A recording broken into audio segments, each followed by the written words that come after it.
வணக்கம் நண்பர்களே. இன்னைக்கு நாம முக்கியமான ஒரு கொஸ்டினை பத்தி பார்க்க போறோம். இது கண்டிப்பா இது பத்தி ஒரு கொஸ்டின் வந்துரும். இது வரைக்கும் வந்துகிட்டு தான் இருக்கு. இனிமேலும் வரும். அது என்னன்னா ஐஎன்எஸ் ராஜாளி. ஐஎன்எஸ் ராஜாளி அப்படின்னா என்னன்னு கேட்பாங்க. அது ஒன்றும் இல்லை. அது என்னன்னா ஒரு கடற்படை விமான நிலையம். ரைட்டுங்களா? கடற்படை விமான நிலையம். அதுதான் என்ன சொல்றாங்கன்னா ஐஎன்எஸ் ராஜாளி அப்படின்னு சொல்றாங்க. இது எங்க இருக்குன்னா இந்தியாவில் தான் இருக்கு. இந்தியாவில் எங்க இருக்குன்னா தமிழ்நாட்டில் தான் இருக்கு. தமிழ்நாட்டில் எங்க இருக்குன்னா நம்ம அரக்கோணத்தில் இருக்கு.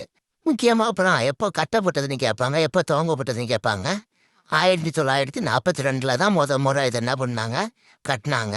இப்போ 2ஆம் உலக போரில் நம்மளுடைய நேச நாடுகள்லாம் இருக்கு இல்லையா, நமக்கு நட்பு நாடுகள் இருக்கும் இல்லையா, ஸோ அதுக்காக கட்டப்பட்டது. 2ஆம் உலக போரில் நேச நாடுக்கு உதவுறதுக்காக 1942 இதை கட்டினாங்க.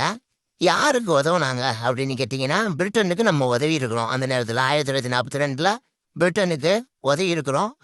நம்ம விமானப்படைய பேர் என்னன்னு கேட்டிங்கன்னா ராயல் இந்திய விமானப்படை.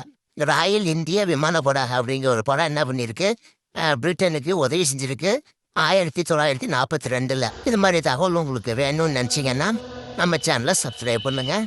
நன்றி, வணக்கம்.